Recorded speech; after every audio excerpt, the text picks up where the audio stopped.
the thing that we can use is the technology to jump and get to a point where we can build something for the citizens of the city. Hi everyone, welcome to Tech Talks, the first of many. So this is basically a podcast started by me, Lareb, and my friend Ali, in which we basically talk about tech. So Ali will tell you more about the first guest we have.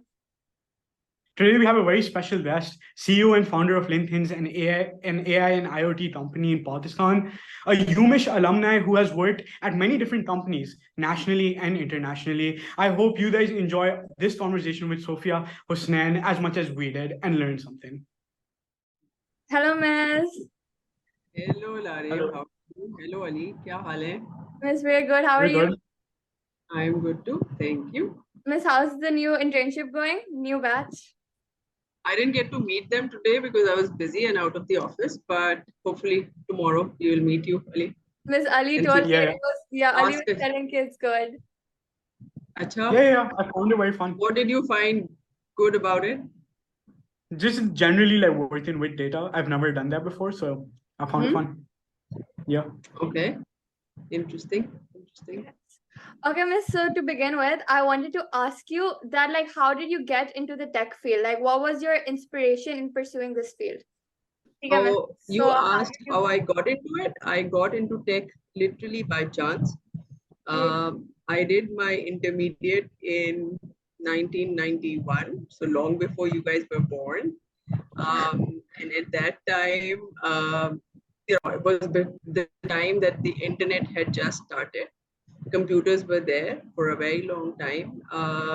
And as it used to happen at that time, that, if you have good marks, then you decide to, go to NED University. So that's, these things were decided for us because there was also no other option for you to do go. I mean, you could go abroad and people used to go abroad, but obviously that also depended on the financial situation of your parents. So what happened was that I had good grades in intermediate, and it was just decided, like, if I would have taken anything else, people would have been really surprised that, oh, how come, maybe she didn't do well in the intermediate and maybe, she is dumb or whatever. So, okay.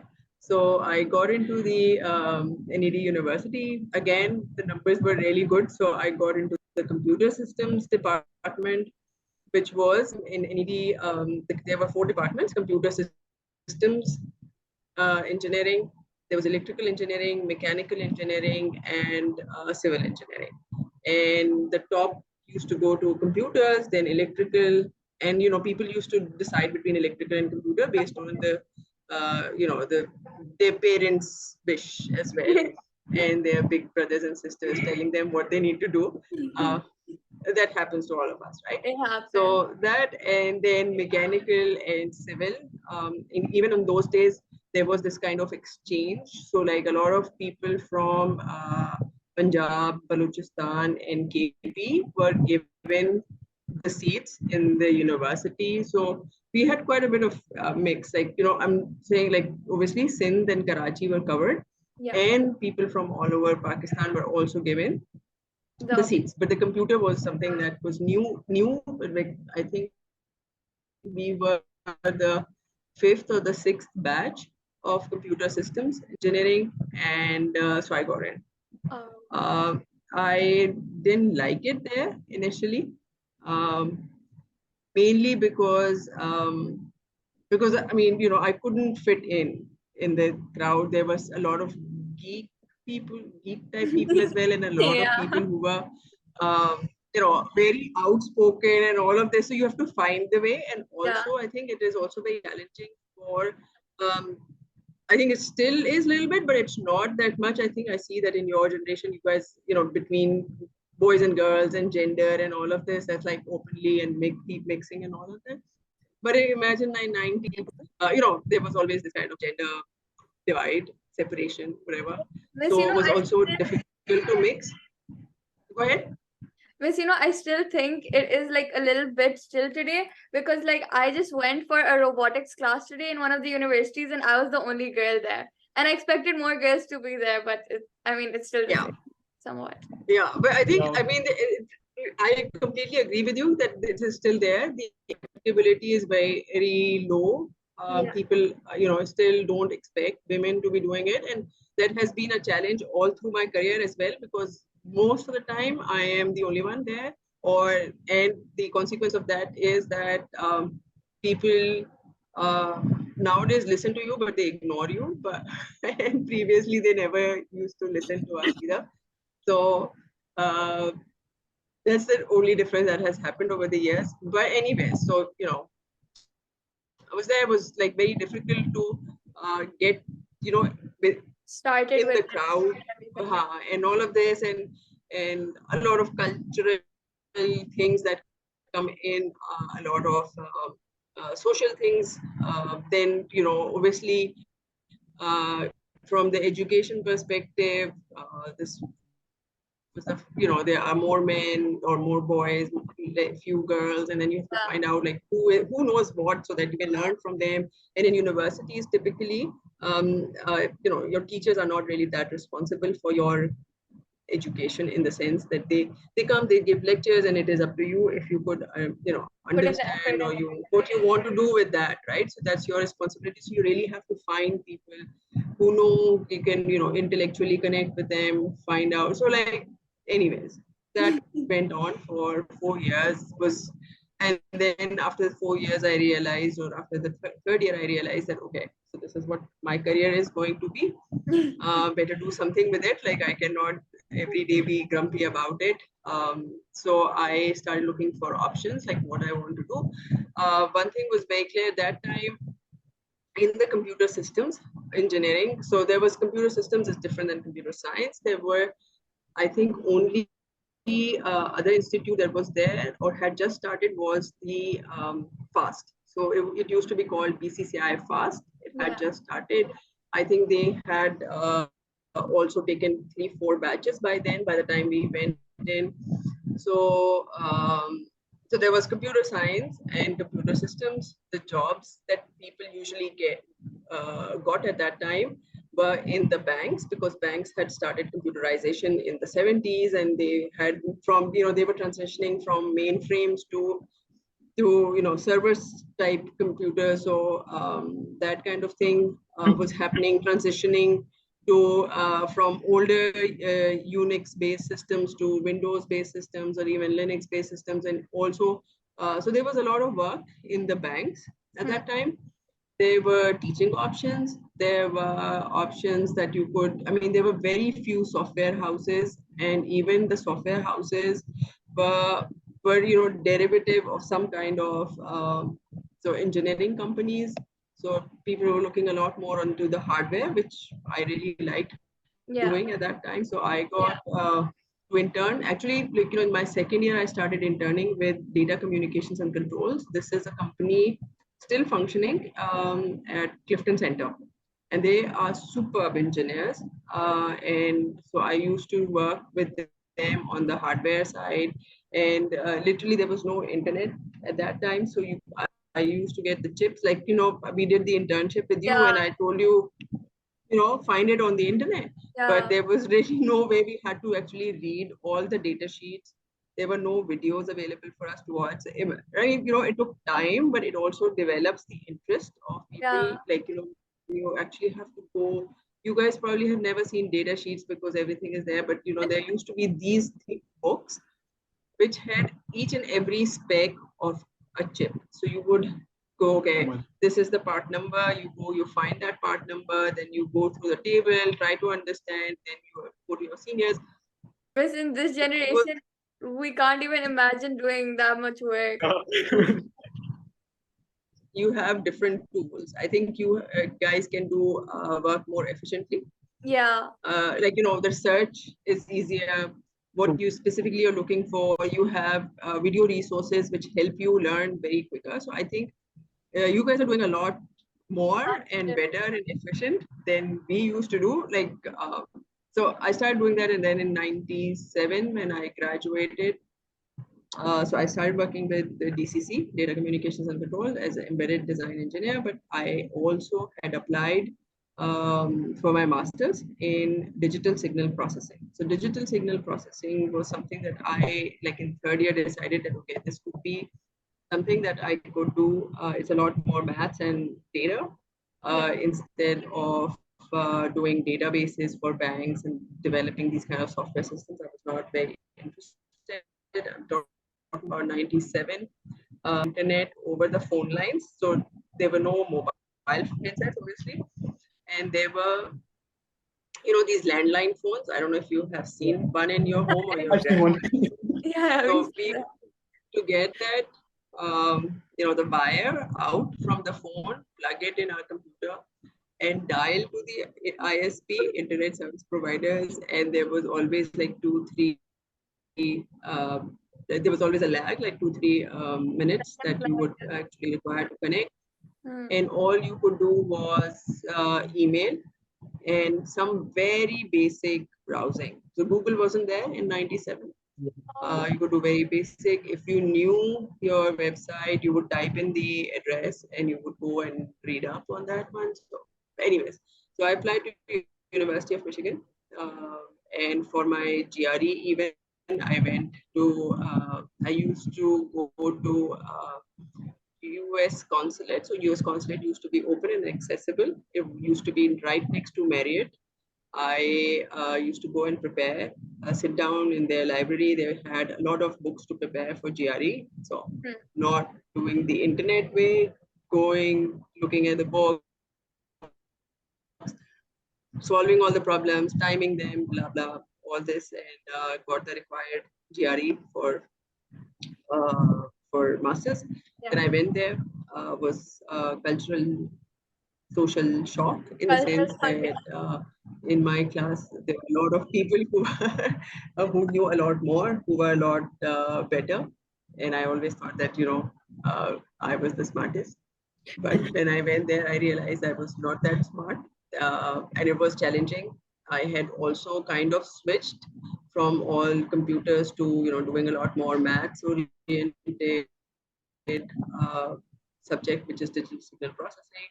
And one thing that I always regret is that even in our schools and then in universities, we're not taught maths really the way it should be. The equation, and they would immediately, um, you know, connect to that equation, but we do not connect to maths as much. So it was a big challenge for me, and I think that's why I always say whenever people come, especially on the education side, and want to get better in this, first thing you should do is improve your maths and try to visualize it. Now there are a lot of tools, like you guys work on Python, so you could actually see the data, what you're doing with it. Similarly, there are other tools like MATLAB which you can use to visualize it. So a lot of the information can be, or the equations or maths can be visualized in that sense. But it is very important to use these tools effectively, and you should also know something like outside the tools as well, how things are working in this. So that was there. 2 years I was there. I really enjoyed living in Michigan. It was a great learning experience. I discovered myself. I discovered engineering. Also developed a lot more interest in it. I'm talking about 99 when I graduated. Still, you guys were not there. And Google had just started in 98, I think. Yeah, this was the beginning of the dot and com. Sorry? This was the beginning. This was the beginning of the dot-com boom. Yes, exactly. So there was a lot of these things happening, like, everybody was excited, especially after Google, that, there's so much software, hardware possible, and people were moving to Silicon Valley in hordes. People were going to Seattle to work for Microsoft. So they were like really in University, Michigan, being one of the top universities, like all my class had their jobs agreed and where they want to go, like Microsoft and all of this. I was interested more in the hardware side and medical devices and doing all these image processing, that kind of work. So I got into two companies, but at that same time, one of them was Lockheed Martin. If you know, Lockheed Martin does the imaging, or it's basically a lot of defense work that they do. And I got into doing the image processing for Lockheed Martin, but I decided not to do it because I was like, I'm a peaceful citizen. I'm not going to go into any war kind of work, and decided to come back. It was like beginning of the .com bubble. It hadn't bust, and there were a lot of uh, optimism around technology being something that is going to that can be developed anywhere. First, it's going to transcend boundaries. It's going to transcend the divisions that we typically see. Yeah. So there was like a lot of optimism associated with this new technology. People saying that now you can, do this kind of work. You only need a computer, a couple of, people working with you, and you can develop software from anywhere, which people still do. But it was like really that, technology can be developed anywhere. So I decided to come back. And then what did I do? I taught at Hamdard University for some time, but I didn't really like the the restrictions over there What for did you teachers. teach? Huh? What did you teach? I taught signals and systems, digital signal processing, so engineering at Hamdard University. They have a institute of IT. I think they still have it. But it's very restricted. So by that time, I'm talking about 92 when I went to NED, and in 98, 97, also because technology was available, a lot of these private institutes came up. So Hamdard was one of them. There were also others. I think Beacon House had also started their IT institute at that time. There were others as well. I think there was UIT was already there. So private institutes had started to come up. So there was that option that I could go and teach there. So I did it. Then I went to, I didn't like the restrictions over there, like in terms of, I felt like coming back from Michigan, and also because NED, although I always said that it was not very good experience, but in some sense it was that there was a lot of openness and freedom for young people, which you That's nice. can't even imagine these days with your generation. I think your parents and me being parent as well realize that we have put a lot of restrictions on you guys, but in those days we really didn't have any restrictions, like in terms of what we were wearing, what we were doing, whether we were attending the classes or not. It was nobody's business. So we could even go to university every day and not attend a class, or even in class we had the flexibility to leave the class anytime we want, enter the class anytime we want.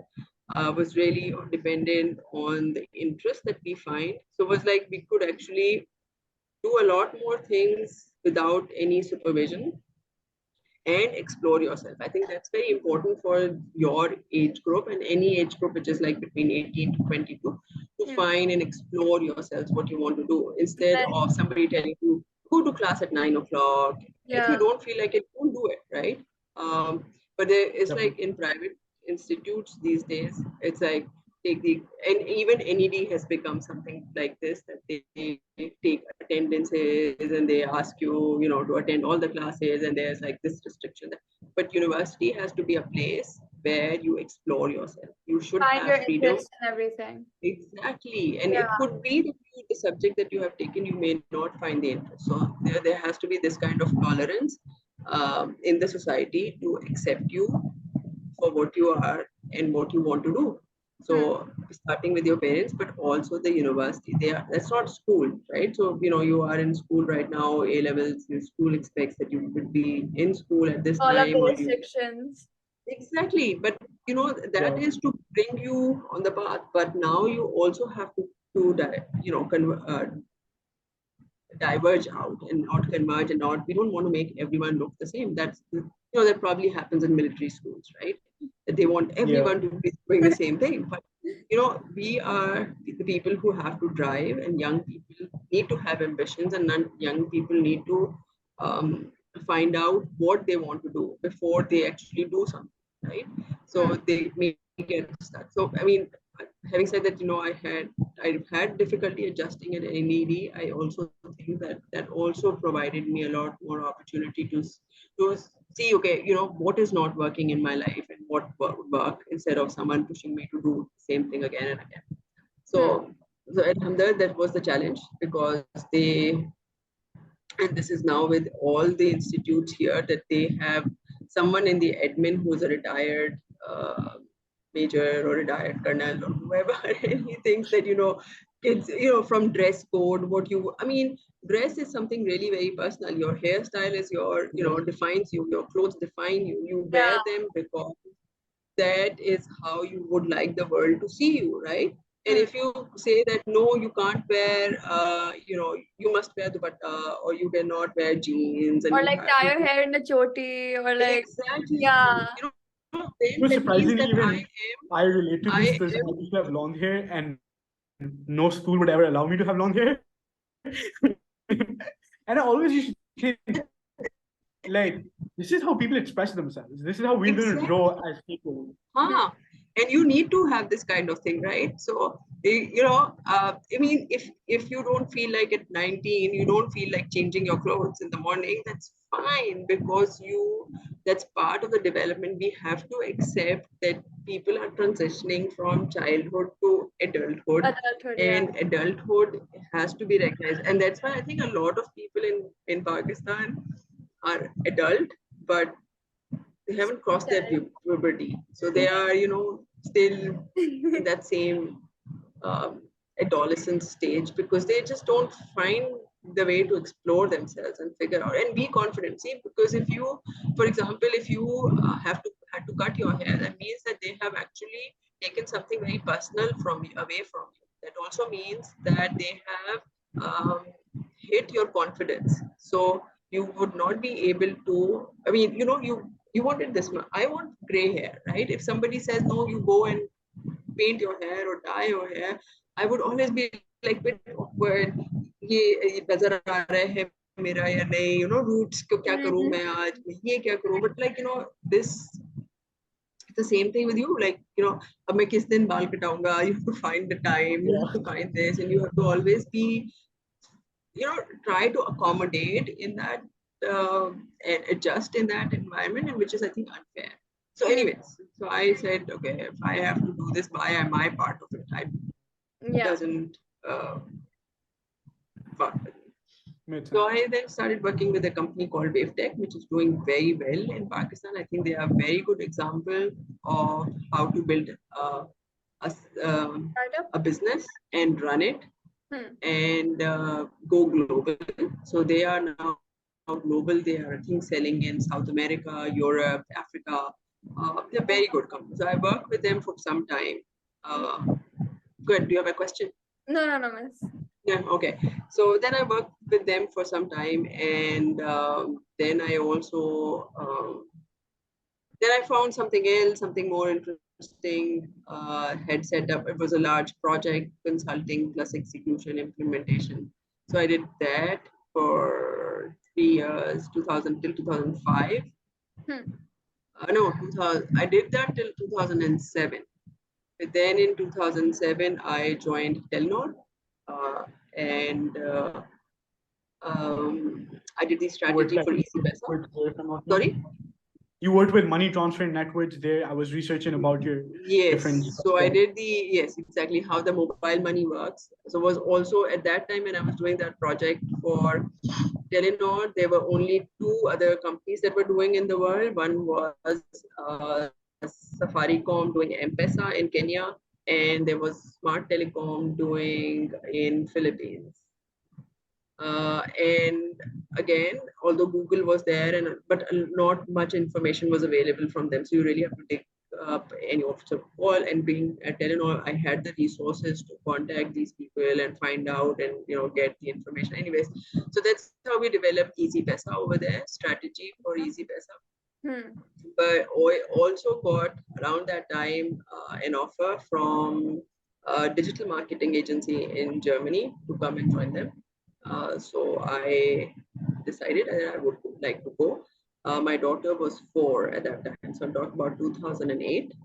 And I went with her to Munich, set up everything, started working with them. Was that another complete cultural shock? Because the US No, and Germany? wasn't. Because I No? had been to outside Pakistan once, Okay. and so language, yes, I didn't speak the language, and everybody was speaking the Yeah. language. But work was mostly English speaking at that time. It still is. The people were learning. I found Germany to be a really good place, much better than US in terms of accepting people, in terms of helping people, in terms of people who understand your situation. So like I was kind of single mother because I went without my husband Hmm. and managing everything, finding kindergarten and a Hmm. lot of like I did a lot of things over there to adjust and all. But by the time I just did from the project, we were working. But then in 2008, there was this financial crisis. So you need to also understand that you can plan anything, but there are macroeconomic situations that happen. Yeah. So, and Yeah. a lot of projects were got closed because people were not sure what shape things would take, and so I was jobless. I mean, not jobless, but I had to start looking for a job, and they were very accommodating. They said, till I find something to do, they will continue to, obviously there was work. So we were Hmm. doing that work, but I found then a job with Deutsche Telekom, and I got to work. This I'm talking about 2009, early 2009. iPhone was just launched in 2008. There was a lot of hype on 2007, I think. iPhone was launched 2008. It was getting popularized in 2009. Everybody wanted to have iPhone, Yeah. and we said, okay, and then also Google launched their first uh, Google phone, which was called G1, Yeah. and was running on Android. So that I'm talking about that time, and being at telecom was again very exciting because that was like really where things were happening. Everybody was, you know, I had like my drawer full of different kinds of iPhones and So like Android phones.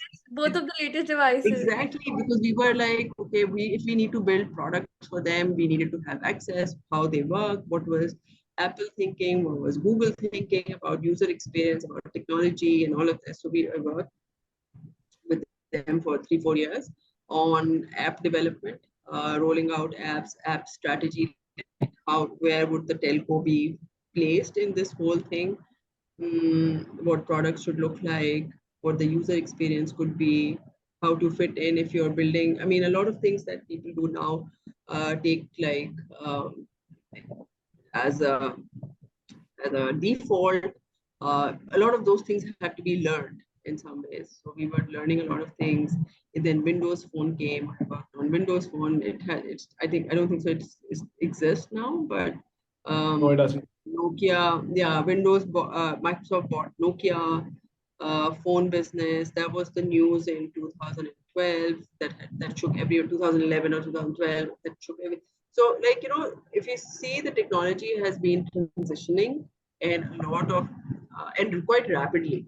Yeah. So, Yeah. uh, and This is when you something look at, bolo? this is something I actually had to ask you about. Like in 2009 when you lost your job, and very similarly today, a lot of people have been laid off in the US, and everyone's thinking that, oh, the tech industry is over, AI is taking over and stuff. But I personally feel, and I would like to know what you think about this, it's just a transition. It's going to transition into something even better, something even greater, and it's going to expand the market even more. So what do you agree with Yeah, that? I think since 2000 it is like this, that there are bubbles. So people talk about one kind of tech, and it's like everybody goes like, बस अब यही करना है, ठीक है? But the thing is that they don't do their homework. So a lot of people who have money, they don't typically do the homework. They say, okay, let's just deploy it, and this guy can do it, and this. So a lot of these things happen, and it's not. I think it shakes you up initially.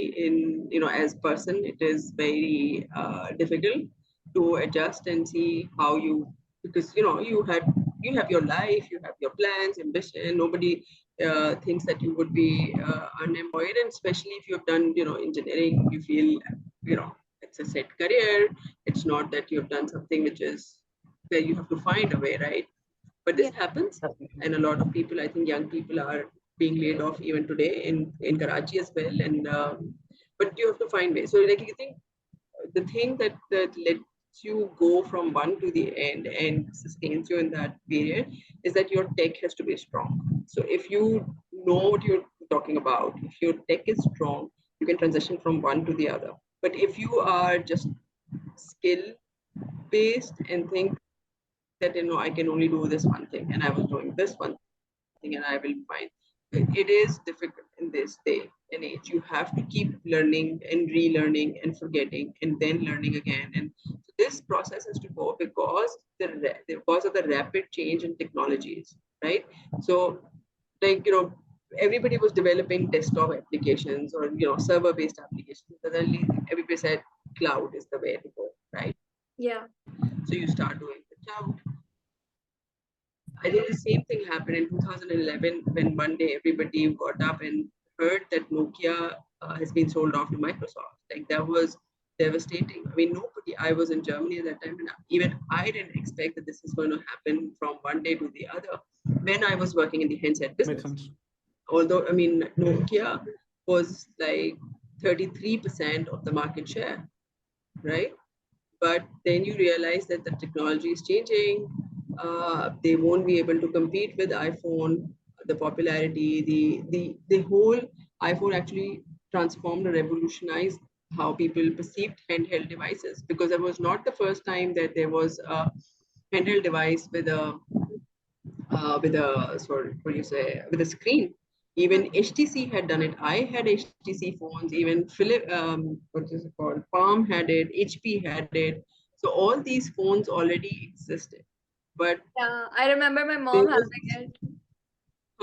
yeah, My mom wow. had an HTC. Even my mom had one. The Nokia, Had the one with the dials and like it used to flip. Yeah. Yes, but it also had like a bigger screen, and you could actually, there used to be a stylus with it sometimes, or sometimes you could do, with your really the nails you could work on it. So like, but it changed the it did, like, it was revolutionary, I think, and it changed the direction, and it brought a lot more focus to having something hardware and working on the software side to develop. And even like new software was something not new, because you could even update Nokia phones, the software, and people used to do it, but it was very cumbersome. So it made device robust, look really good. The screen very attractive and adjustable and friendly to use, and also introduce the software component. And then Google had to follow the suit and then bring players like Samsung to build it and other players to bring and develop it. So it really, I think, if there is something that has changed the way technology was perceived, especially on the consumer side, it was this. Apple and Steve Jobs. So we So you've told about your past experiences, past jobs that you've had. Okay, now let's talk about your company currently. So we've briefed the viewers beforehand, but what exactly is LinkThings and what does it aim to provide to the Pakistani company? Okay, so LinkThings is also very interesting that I started this in 2016. I spent whole of 2015 thinking about it and pushing myself to start this. I had by then, 2015, I had about 18 years of experience in various roles, international, local, and even when I moved back to Pakistan, I was working for GSMA, as I told you, also looking after mobile money businesses across the developing world, especially for developing world. So, but my interest remained in the embedded systems for a very long time. So after 18 years, I was like, okay, I have now, tried a lot of things, have international experience, understand a lot of things now, other than engineering. So let's look at this, where there was a lot of hype on Internet of Things and wanted to see if I could do this. So I started this in 2016 as an experiment and said that let's look at what is happening in this. I hired three fresh graduates at that time, rented out a temp space, and started looking at what is Internet of Things, how Internet of Things can be used in the context of developing world, what challenges would it have in a market that has neither stable internet nor reliable power? So you do not have power 24/7, and you do not have, even during this call I got disconnected a lot many times. So the thing is that how would these kind of things work where there are these two major challenges? So we started working on it from the as an engineering problem, built the tech ourselves to overcome these challenges, to have a streamline of data, to actually build products that hardware on the hardware side that guarantees delivery, like developing batteries with them, internal storage, how this would work, the algorithms around it, everything we worked. Then about 3-4 months later, we also added the platform bit in it. Said, okay, now that our hardware is robust, so we took step-by-step approach, slowly, gradually, whatever we picked up, we covered that whole thing thoroughly, and then moved to the next stage. So now we are on the stage where we have the platform. We have tried 3-4 different use cases in different areas. We are now focusing on energy and industrial operations and smart cities, air quality. These are the three main areas where we are working.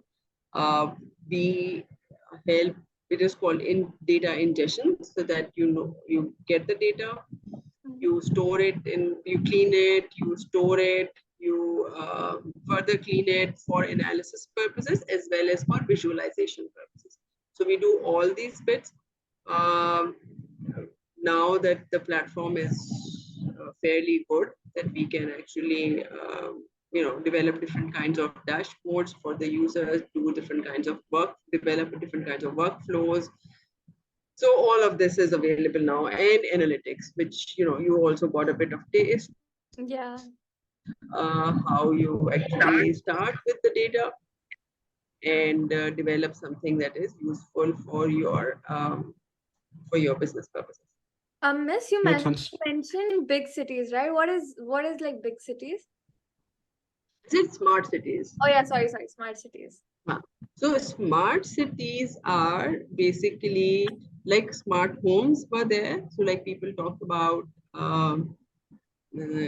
switching on lights and switching off lights, on off, switching lights on and off, and also like air conditioning and security and all of this.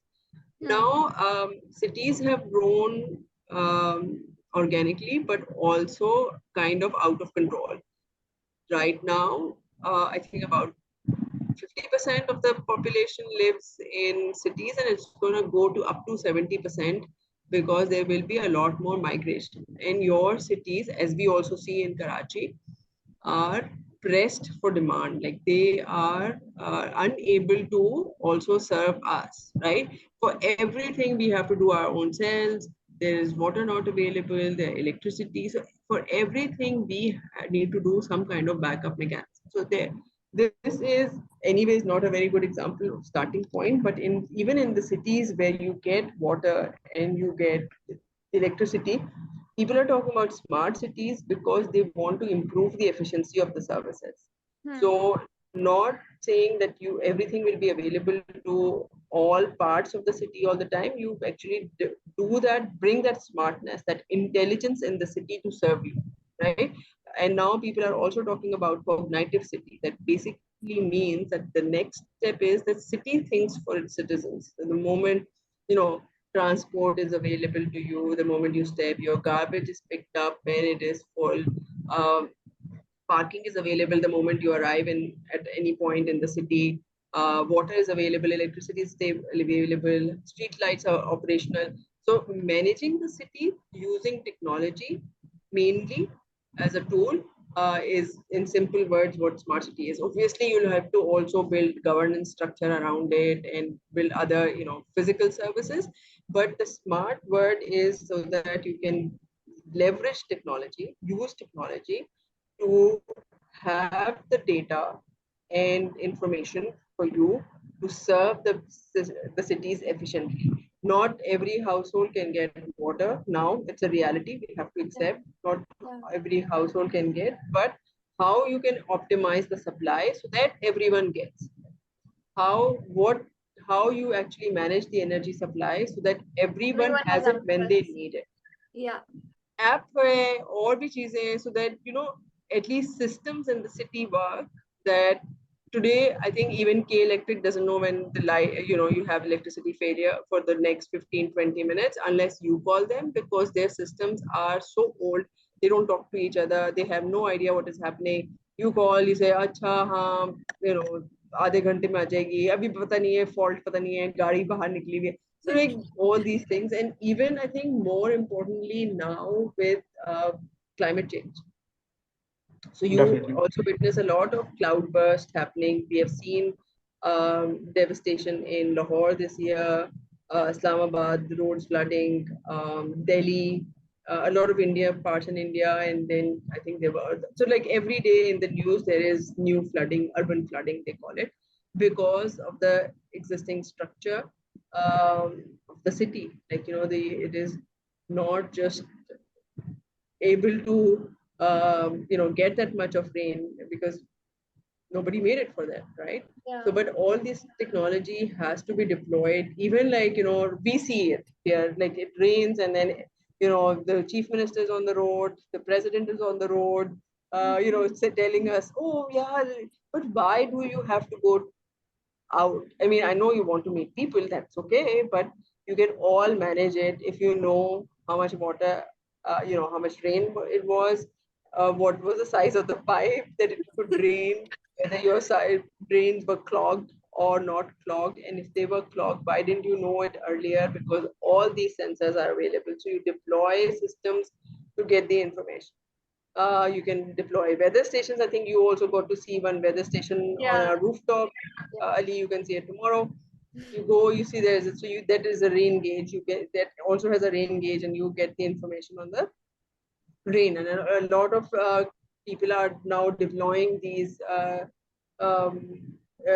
weather stations to get the local information because local information is important. You know that it was raining in Gulshan, for example, but it was not raining in DHA, or it was raining in North Nazabad, but not raining in Gulshan.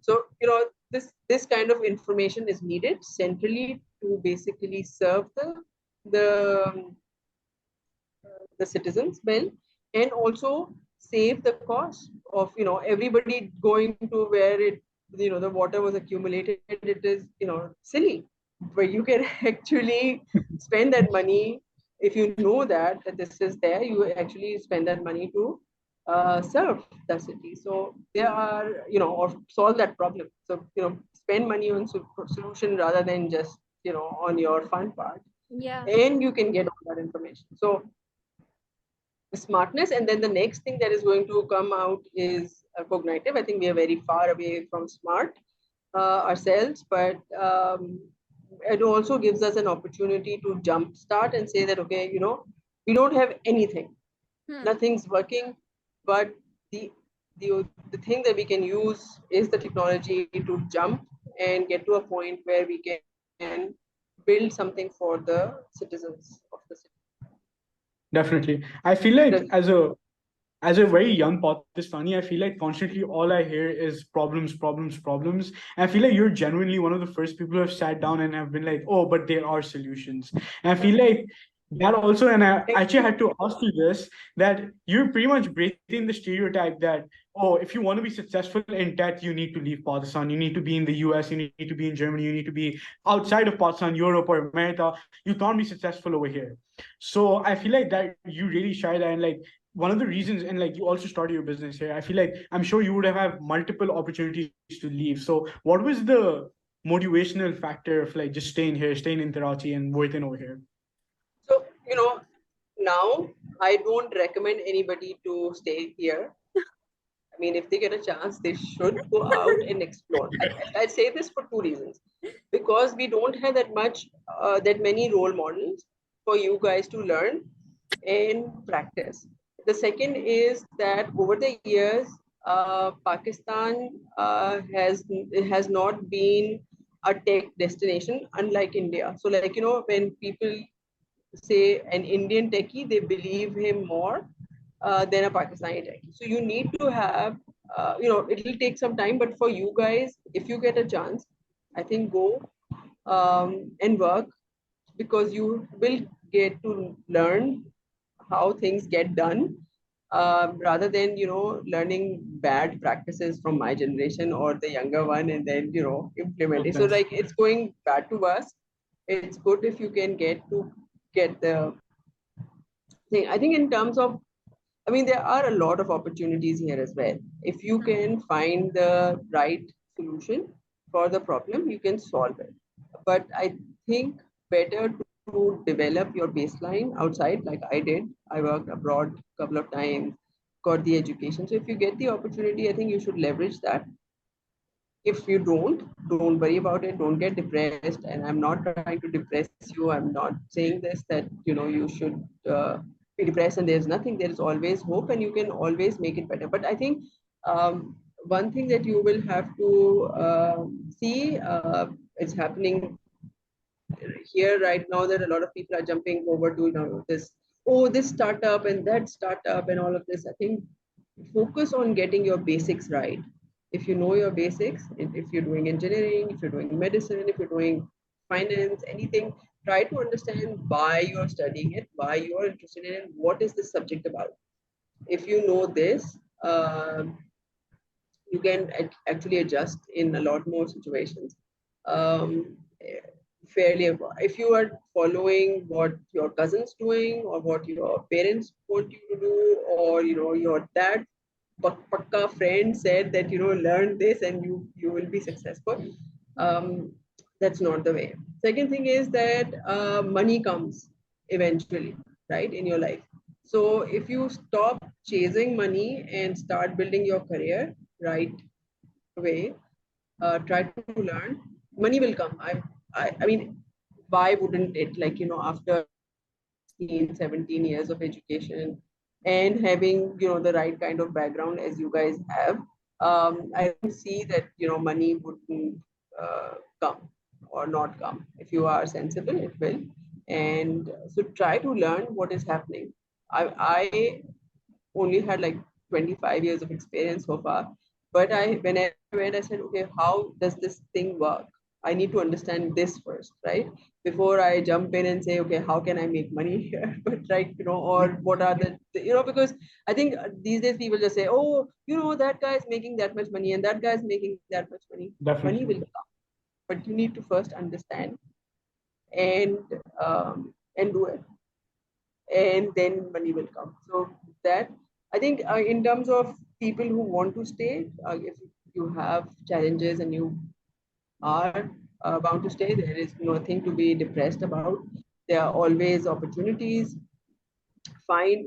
I say that, if you are building a product, Pakistan is the best to build a true good product, because it has all the challenges. Yeah. All the challenges, all the things that go wrong do go wrong, and you can build something which is robust. It will take us time, I think, nationally now, with the where we are, that to build a really good, robust product out of Pakistan to serve. There are also good people, as I told you, for example, data communications and controls. They've been here for 40 years doing something. WaveTech has been around for, I think, almost 40 years as well. So started in 85 or 88. So like 35 years, definitely.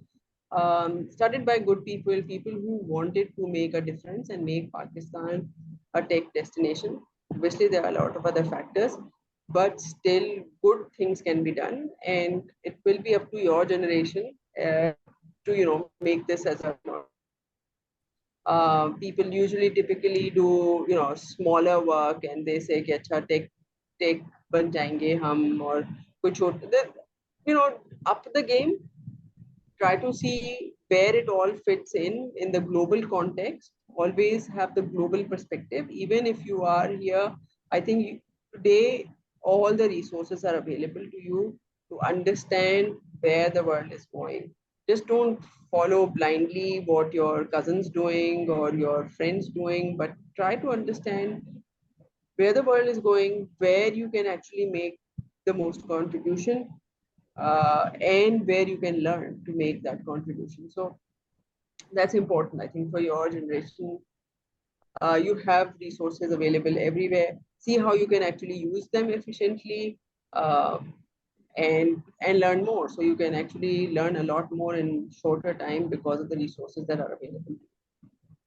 And I think even globally, our role models in tech, especially I feel like, have always been that startup culture vibe. We're like, oh, this kid in university starts a company which becomes $1 billion Facebook company, and then so on and so forth. So I feel like a lot of people have the expectation going into tech that, oh, they'll come up with an idea and it becomes into something. देखो idea has to be obviously ठीक है ना, when it's a tech idea it definitely needs a lot more investment.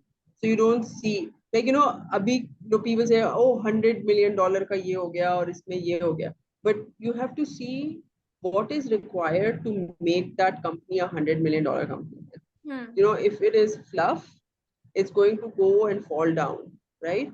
If you are saying you are tech, right, and you are developing a product, this could be, you know, quick commerce, article, you know, they are failing left, right, and center.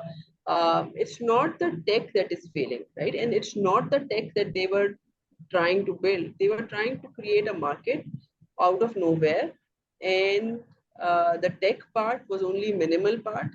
A lot of that tech was already available. So they, I don't know why they spend so much money and why they fail. And I've been, for the last 3 days with all the news coming in, I'm also looking at why they fail. I think a good business always need to take, you know, must have like financial discipline, that you will continue to, you know, you have a responsibility. When you start a company, you have a responsibility towards, first of all, your employees who are believing in you, that you will take them to the next level. You will be believing you that you're not going to abandon them from one day to the other. And they are actually, you know, everybody has time for their families and for their other things and interests, sports, whatever they want to do. They take that time out and work. It's the other way around, right? I don't see that, you know, people take time out for sports and all. I think people take time out of their lives to work. And if they're working and you are being irresponsible in managing their careers, you are being irresponsible in not utilizing them efficiently.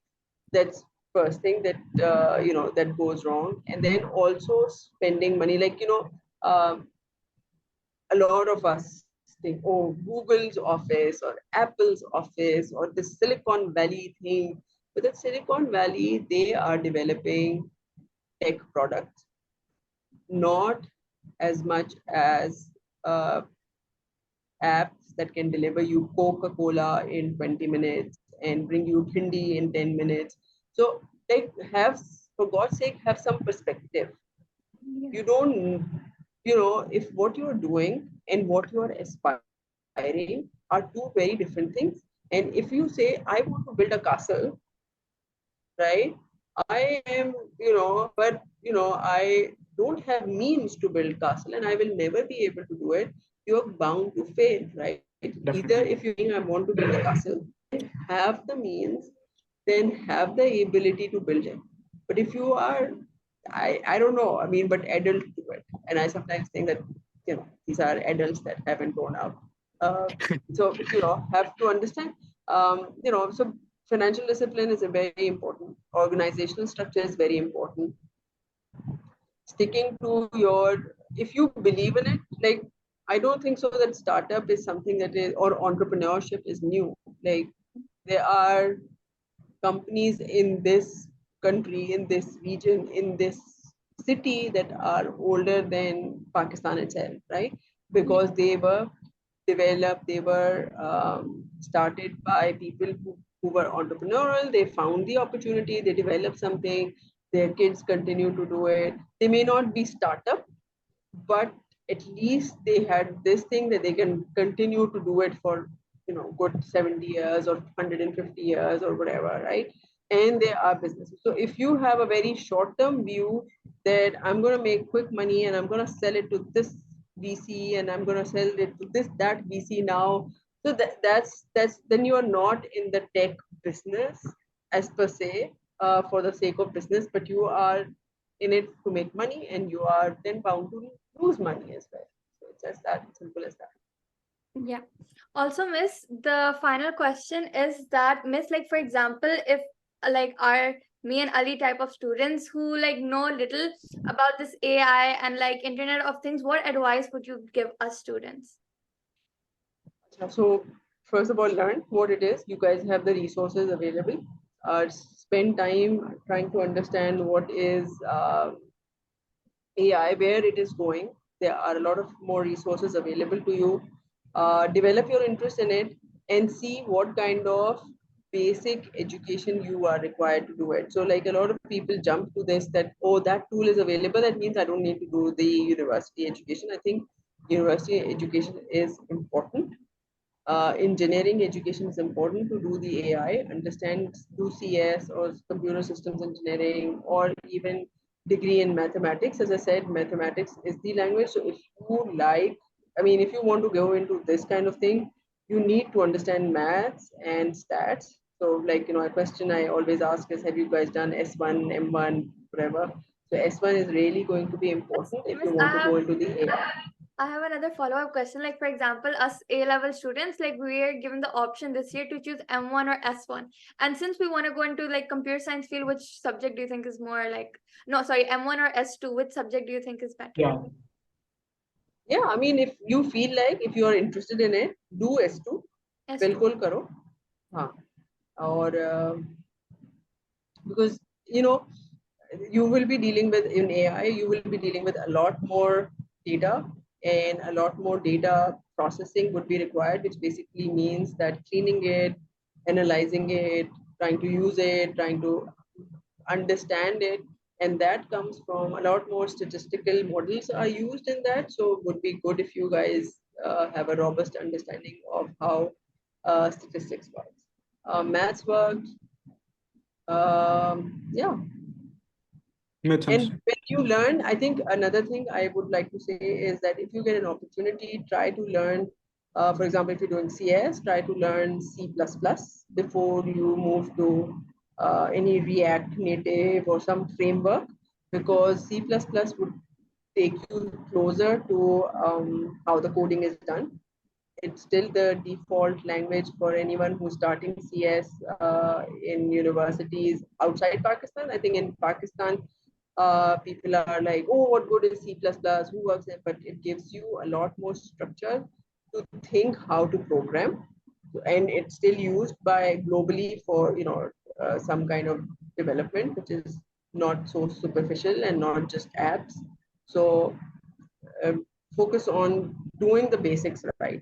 If you have your basics right, then, as I told you earlier, tech is changing every 4 years, 5 years. There are these cycles. We will see these booms and bust cycles.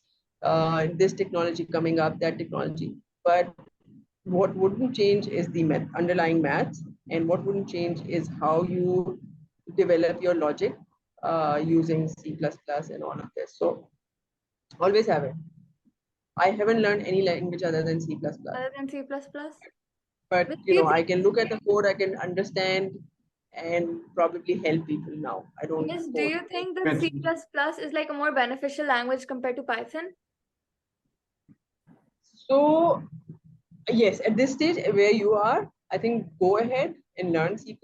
Python gives you, C++ is more basic, will Yeah. tell you how to structure data, meaning what is going on inside Python, how Python works. You will learn that from C++.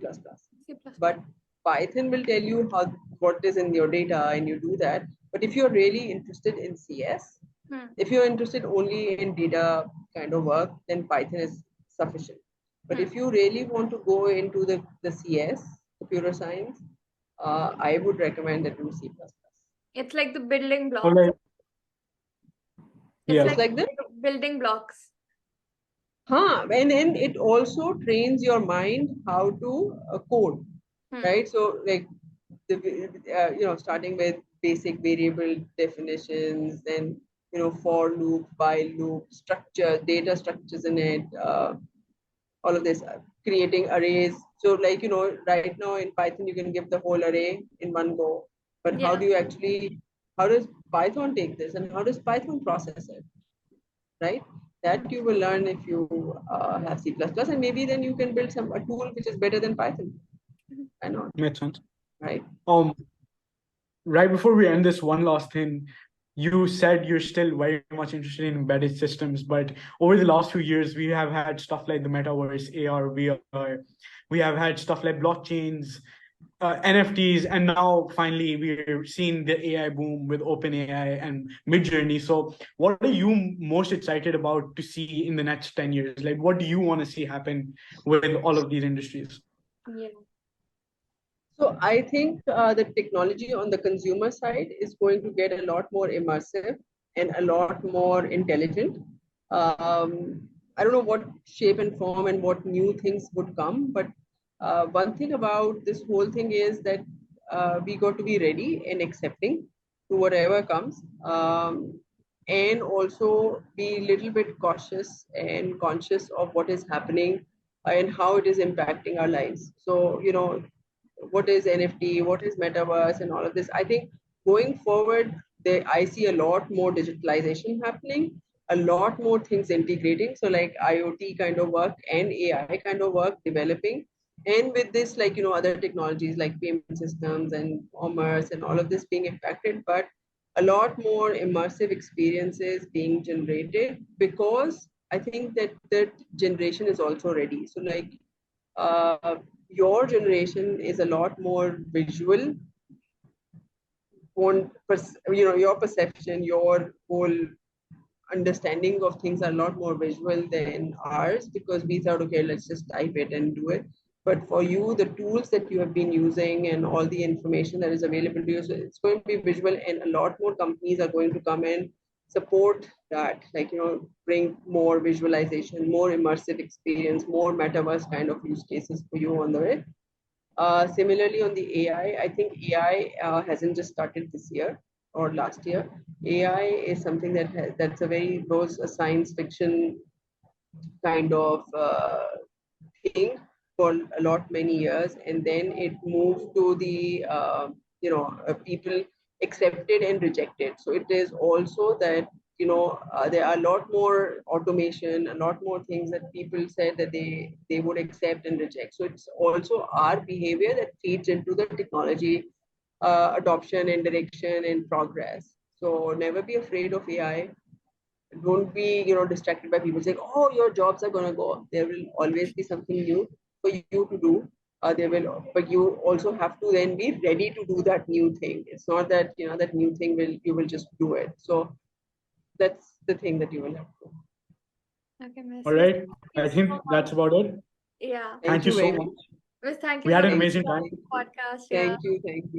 Thank you, Miss. Okay, bye bye. Allah Hafiz. Allah Bye.